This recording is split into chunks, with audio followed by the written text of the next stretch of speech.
사순절을 지내고 있습니다. 40일 동안 예수님의 고난, 예수님의 십자가 깊이 묵상하고 이 시간을 은혜로 지내셔야 부활절이 축복입니다. 40일 동안 이슬람에서는 라마단을 지킵니다마는 우리 기독교에서는 라마단이 아니라 하나님의 말씀 깊이 묵상하고 또 기도하고 또 하나 내 삶에 지나온 자취를 한번 깊이 한번 곱씹어보는 또 하나 남은 내 인생을 과연 예수님 안에서 어떻게 내 삶을 살아낼 것인가 그것을 한번 이렇게 생각하는 그런 기회가 될 수 있게 되기를 바라고 그 영성의 시간이 있어야 부활주일이 부활됩니다. 그렇지 않으면 의례적인 아니면 형식적인 지금까지 해오던 루틴 되어져 있는 부활절의 행사로 끝나버리고 맙니다. 그래서 이 사순절 기간에 우리는 새벽기도 뭘 하죠? 이제 좀 눈치를 좀 채셨잖아요. 무슨 진군? 진군을 하는데 새벽의 시간에 우리 귀한 권사님들, 안수 집사님들이 지금 간증을 하는데 간증이 새벽기도 강사보다 훨씬 더 은혜스럽게 해요. 그래서 그냥 간증하면서 막 울고 그 간증을 들으면서 울고 세 가지 질문을 던졌거든요. 어떻게 예수 믿게 됐습니까? 사연도 참 많아요. 그 사연을 들으면서도 하나님이 저분을 택하셨구나, 하나님이 저분 속에 성령을 보내셨구나, 그래서 예수 믿게 하시고 그리고 예수 믿음 안에 살도록 하나님이 그를 이끌어 주셨구나. 이제 그게 느껴지니까 너무 감동이에요. 또 하나는 성관교회 어떻게 오시게 됐습니까? 보니까 이제 결혼해서 오신 분도 있고 태어나서 눈 떠보니까 성관교회이신 분도 있고 친구의 전도를 받고 오신 분도 있고 여러 가지 모습으로 성관교회 오시게 됐는데 성관교회 오시게 하신 분은 누구냐면 하나님이세요. 하나님이 이 시간 여러분 예배하게 하신 겁니다. 세 번째는 예수 믿고 받은 복이 뭡니까? 그중 하나 참 인상적인 것이 내가 예수를 믿은 것이 복입니다. 그래서 금수저에 대한 새로운 해석을 해 주셔가지고 그렇구나, 다른 것이 금수저가 아니라 내가 예수 믿게 된 것이 금수저구나 라고 하는 깊은 감동과 은혜가 있는 간증의 시간이었습니다. 남아있는 도전 동안 여러분 새벽에 이렇게 오셔서 문제 해결함의 복을 받으시고 살림의 복을 받으시고 이번에 꼭 여러분 하나님의 도움을 받으셔서 모든 것들이 은혜가 넘치게 되기를 주의 이름으로 축원합니다. 사람에게는 많은 욕구가 있습니다만은 그 중에 하나 오늘 설교의 제목에서도 나와 있습니다만은 무슨 욕구가 있느냐면 인정 욕구라고 하는 것이 있습니다. 이 인정을 다른 말로 말하면 칭찬받고 싶은 욕구죠. 남으로부터 내가 인정받고 싶은 그 욕구, 그 욕구는 누구에게는 있고 누구에게는 없고 그런 문제가 아니라 모든 사람들 속에 다 인정받고 칭찬받고 싶은 욕구가 있다고 하는 거예요. 그래서 미국의 심리학자 윌리엄 제임스가 그렇게 이야기를 합니다. 인간의 본성의 가장 깊은 곳에 있는 원리 하나가 있다. 근데 그 원리가 바로 무엇인가? 인정받고 싶은 무엇이다? 갈망이라고 그랬어요. 이 갈망이라는 이야기는 욕망이다 그 말이죠. 욕구이다 그 말이에요. 그래서 아이들에게도요 인정받고 칭찬받고 싶은 욕구가 아이들에게 있을까요? 없을까요? 있어요. 갓난 아이들도요, 여러분 아이들이 배고파서 울기도 하지만은 자기가 존재하고 있다고 하는 것을 부모로부터 인정받고 싶은 거예요. 그래서 이제 배가 고프지 않아도 막 울어요. 앙 하고 울어요. 왜 그럴까요? 그러면 엄마 아빠가 달려와서 자기에게 뭐예요? 관심을 쏟아주거든요. 그때부터 인간은 끊임없이 주변으로부터 인정받고 주변으로부터 격려받고 칭찬받고 싶은 거예요. 그것은 아이들뿐만이 아니라 우리 성가대가 인정받고 싶을까요? 받고 싶지 않을까요? 표정을 보세요. 그래서 성가대 착 끝난 다음에 여러분 왜 우리가 하나님 앞에 박수를 보내면서 감사해야 할까? 인정하는 거예요. 이 찬양 바치기 위해서 얼마나 애썼을까? 이 찬양 드리기 위해서 하나님 앞에 얼마나 많은 정성을 기울였을까? 그래요, 안 그래요? 이게요, 인정받고 칭찬받고 싶은 마음은 여러분 모두에게 있습니다. 여자 장로님이 대피기도 하시니까 참 행복해요. 목소리가 벌써 다르잖아요. 여자 장로님의 목소리. 우리 장로님이 기도를 탁 마쳤는데, 아이 장로님 감사하다고, 장로님 기도에 은혜 받았다고 그러면 장로님이 싫다고 그러겠어요? 아니면은 행복해 할 것 같아요? 사람은 누구나 다 똑같아요. 가정 안에서의 가족의 관계 속에서 가장 우선적으로 필요한 것은 서로 인정해 주는 거예요. 아내든 여러분, 남편을 인정하십시오. 아멘도 아니야. 다시 하겠습니다. 아내든 여러분, 남편을 인정하십시오. 사회생활을 하시고 여러분 경제적인 삶을 꾸려가고 가정을 위해서 애쓰시잖아요. 또 남편 된 여러분, 아내를 인정하십시오. 아멘!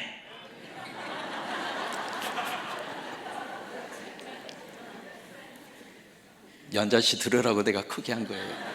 연자씨는 내 마누라 이름이에요. 부모된 여러분, 자녀들을 인정하십시오. 자녀들이 어떤 행동을 하든지 꾸중하기 전에 먼저 인정하세요. 그리고 칭찬하세요. 그게 사람의 자존감을 확 하고 높여주는 가장 중요한 삶의 엔돌핀이 인정과 칭찬이에요. 사람은 누구든지 인정받으면요, 자기가 업그레이드가 됩니다. 인정을 받으면 그 삶 속에 있는 삶의 에너지가 확 극대화됩니다.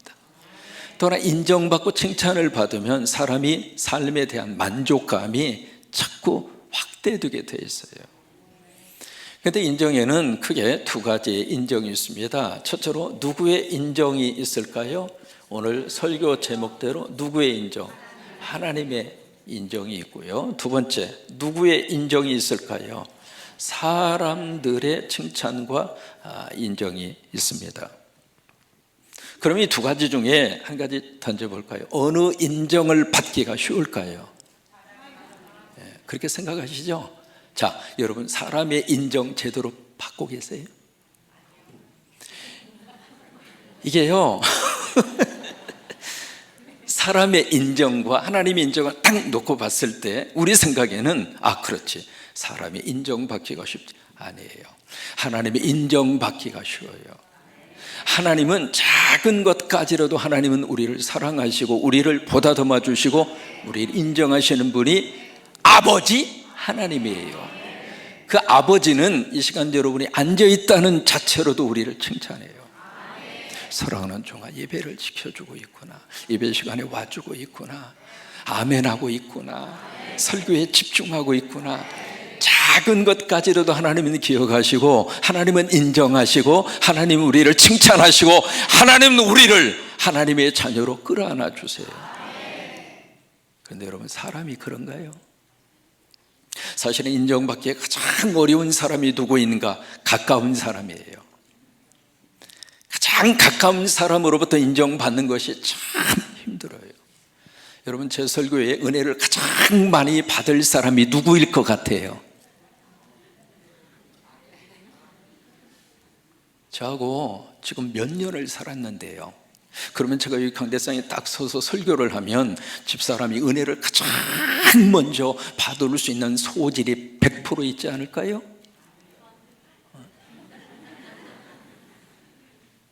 가까운 사람에게 인정받고 가까운 사람에게 격려와 칭찬받는 것이 너무너무 힘들어요. 그래서 우리는 인정을 받는데 누구로부터 인정을 먼저 받아야 하는가? 하나님께. 여러분, 하나님께 인정받으면요, 그 다음에 사람에게도 인정을 받아요. 원리가 그렇습니다. 그런데 사람에게 인정을 받고 그 다음에 하나님의 인정을 받으려고 하면 그 단계와 그 과정이 너무 힘들어요. 가끔 목회하면서 우리 성도들에게 그런 질문을 던져요. 사람 눈치 보는 목사가 좋아요? 하나님 눈치 보는 목사가 좋아요? 이렇게 질문을 던지면 누구 눈치 보는 목사가 여러분 좋습니까? 대답은 그렇게 해요. 근데 자기 눈치 안 보면 목사가 그럴 수 있느냐고, 어떻게 나한테 그렇게 할 수 있느냐고 삐치는 사람이 여기는 없는데 가끔 있어요. 왜 그럴까요? 자기 눈치 안 본다고. 그러니까 우리가 사람의 눈치를 보기 시작하면, 우리가 사람의 인정을 받으려고 계속 노력을 하면, 노력하는 것만큼 그 인정이 충족되지 않았을 때 우리는 낙심해요. 그것이 심각한 단계로 들어가면 우울증에 빠져요. 결국 우울증에 빠져서 극단적인 선택을 하는 요인이 무엇일까? 인정 문제입니다. 근데 우리가 하나님의 인정을 받는 이 단계 속에 딱 서 있으면은요, 사람이 인정하든지 안 하든지 결국 하나님의 인정을 받으면 영적으로 뭐가 생기는가? 영적 자존감이 올라갑니다. 하나님의 인정을 받으면 당당하게 삽니다. 하나님의 인정을 받으면 신나게 삽니다. 하나님의 인정을 사면 멋지게 삽니다. 하나님의 인정을 받으면 잘났던 못났던 어깨 펴고 하나님의 사람으로 삽니다. 오늘 여러분 가운데 그런 은혜가 임하기를 주의 이름으로 축원합니다. 오늘 17절 말씀에 여러분 성경 한번 펼쳐보실래요? 본문의 말씀이 어떻게 시작이 되는가? 17절 같이 읽겠습니다. 시작. 유대인이라 불리는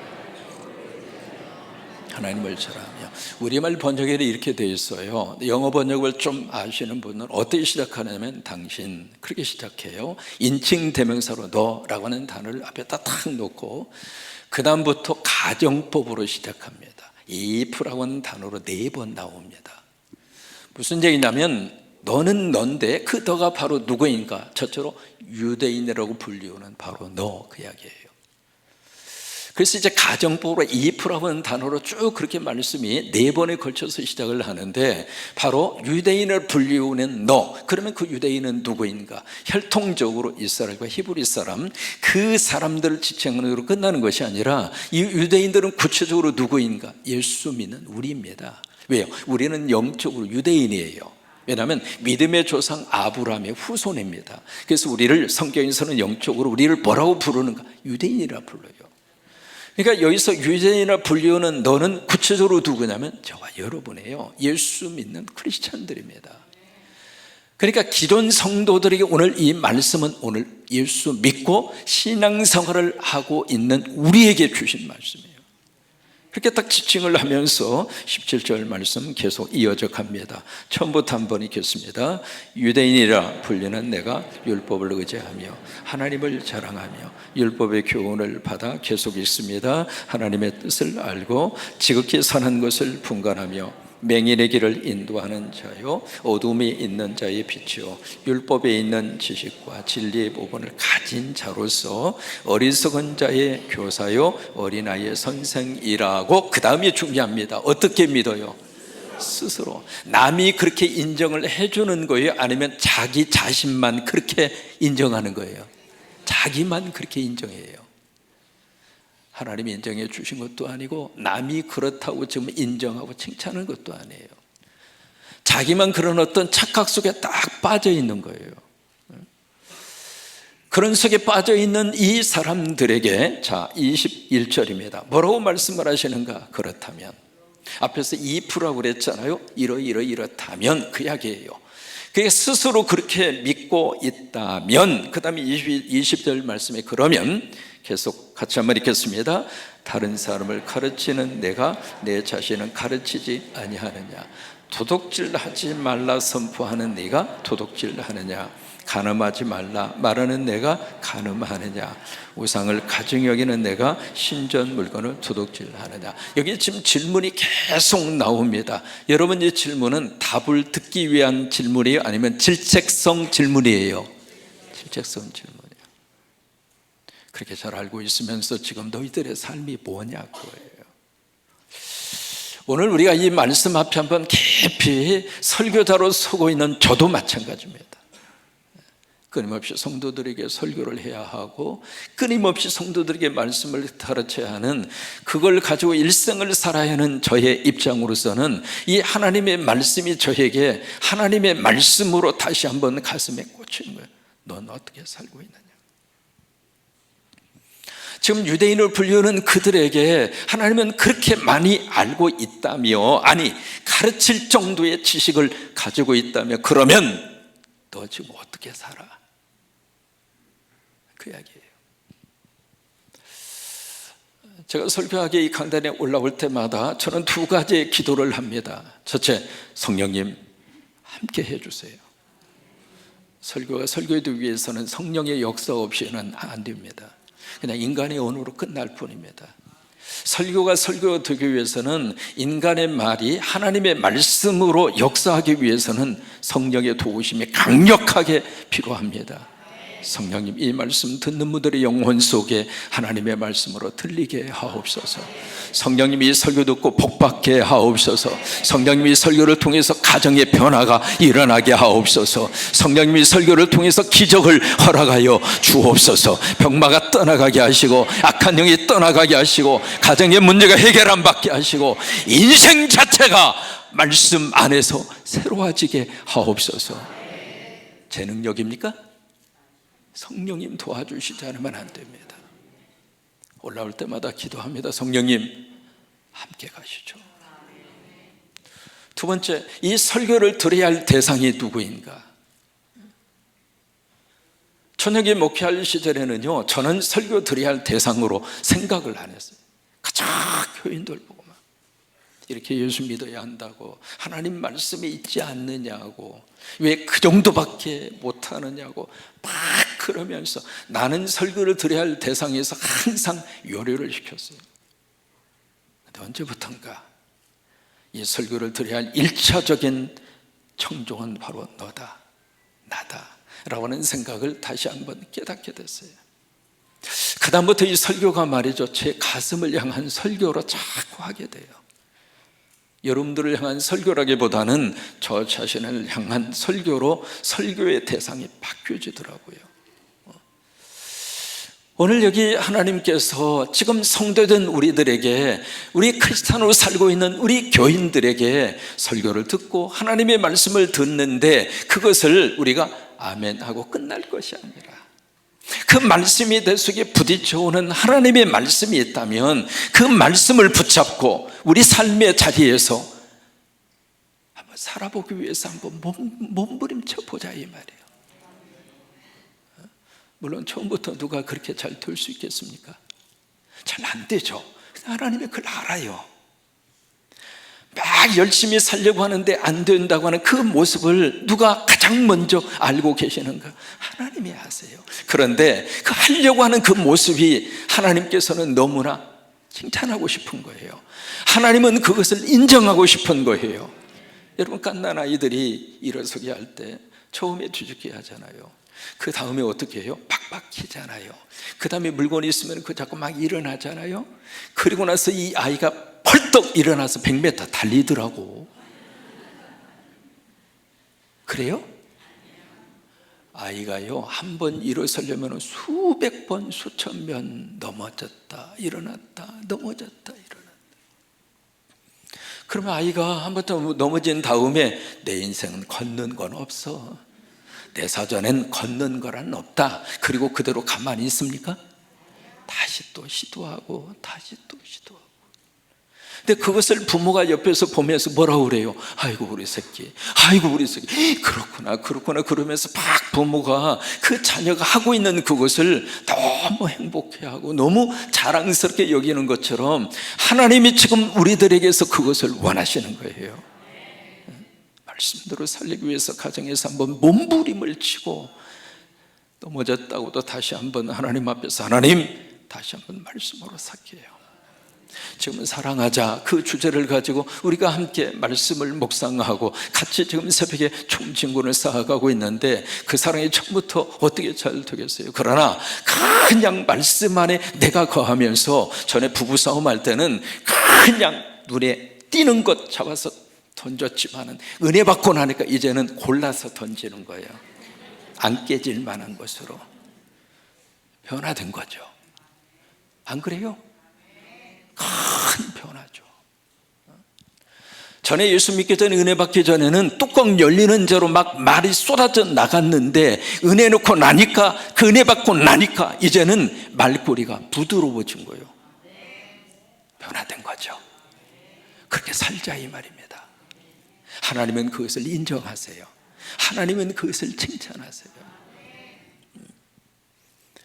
그래서 그 다음에 23절 이하의 말씀 같이 한번 읽겠습니다. 시작. 율법을 자랑하는 내가 율법을 범함으로 하나님을 욕되게 하느냐. 기록된 바와 같이 하나님의 이름을 너희 때문에 이방인 중에서 모독을.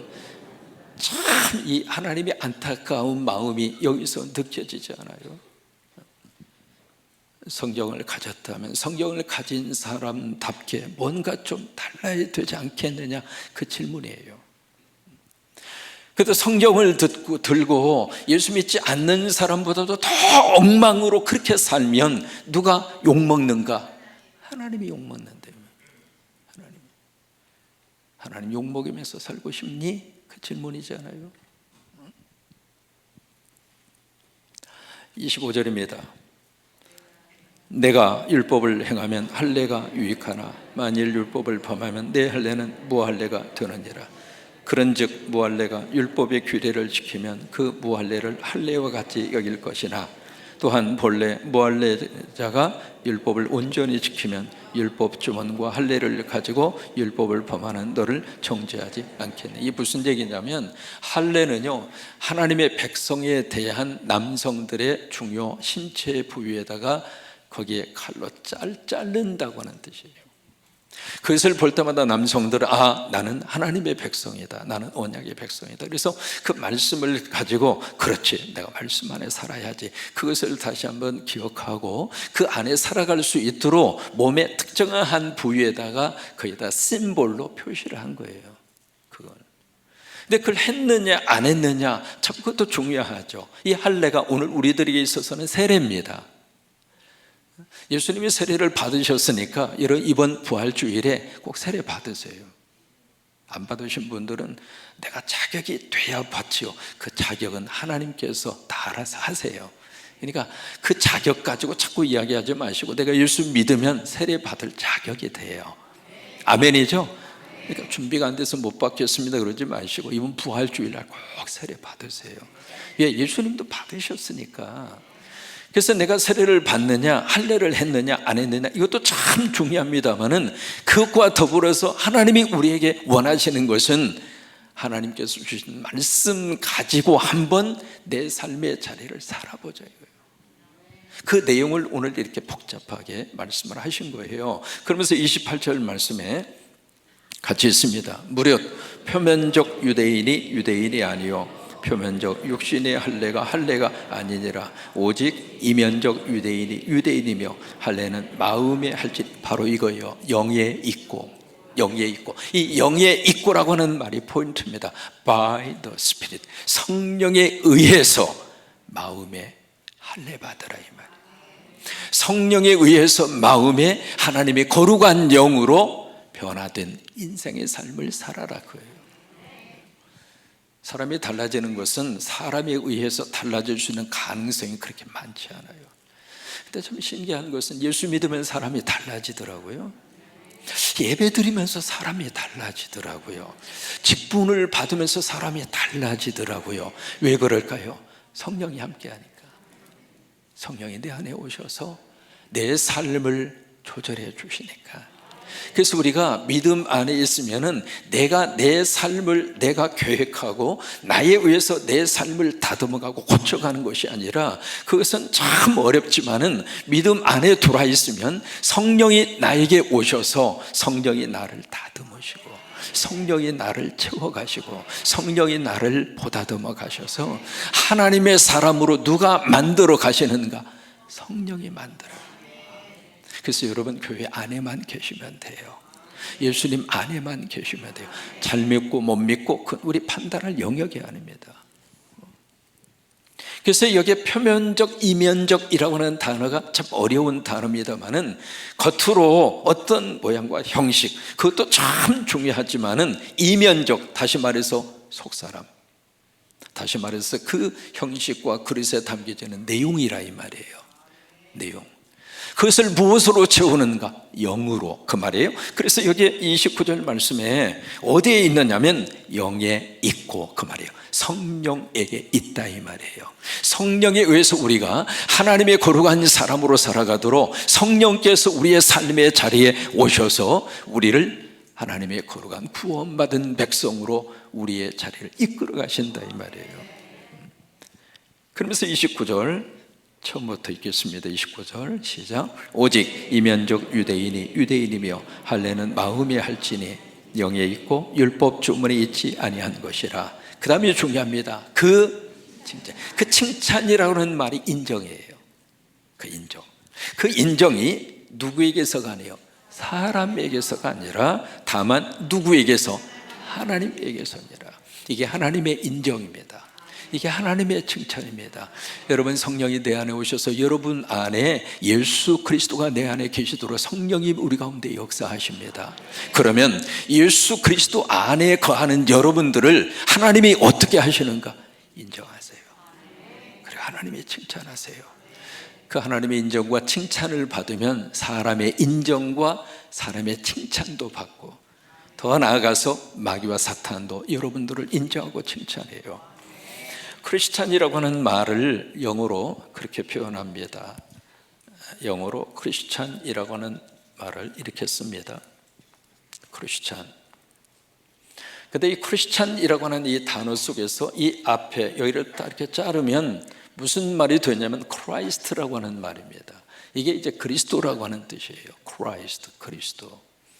이 그리스도라고 하는 이 단어를 만약에 생략을 하잖아요. 없앴다고 가정을 해보세요. 그러면 무슨 단어가 남느냐면 IAN이 남아요. 그러면 그리스도가 없으면 뭐가 되는가? IAN. 이 단어의 뜻은 I는 I, 나라고 하는 뜻이죠. M, 뭐뭐이다. N이라고 하는 뜻은 nothing이라고 하는 말이에요. 그리스도가 내 삶 속에서 빠지면 I am nothing, 내가 아무것도 아니라 이 말이에요. 이것을 우리가 숫자 개념으로 들어가서 한번 살펴보시면 앞에 뭐 어떤 숫자를 갖다 놓든지 간에 앞에다가 숫자를 놓고 뒤에다가 이제 공을 계속 이렇게 칠 수 있습니다. 여러분, 공이 많을수록 숫자는 어떻게 될까요? 늘어나죠. 천문학적인 숫자로 늘어나지 않겠어요? 공이 하나 있고 없고에 따라서. 우리는 여기를 참 중시합니다만은 이 앞 뒤에 따라오는 그 공이라고 하는 숫자, 그것도 참 중요하지만은 만약에 앞에 있는 일자가 빠지면 뒤에 있는 공이라고 하는 숫자의 의미가 살아납니까? 사라집니까? 아무 의미 없습니다. 중요한 것은 앞에 있는 숫자예요. 그런 것처럼 우리 인생도 크라이스트라고 하는 그리스도가 내 인생에서 빠지면 I am nothing, 아무것도 아니에요. 여러분 속에 그리스도가 있을 때 하나님이 여러분들을 인정하십니다. 여러분 안에 예수가 있을 때 하나님이 여러분들을 칭찬합니다. 그래요, 존귀하신 예수. 그 예수 안에서 이 한 주간도 하나님의 인정을 받으시고 하나님의 칭찬을 받으셔서 영원히 잘 되시기 바랍니다. 범사가 잘 되시기 바랍니다. 강건하시기를 바랍니다. 그 은혜가 넘치기를 주의 이름으로 축원합니다.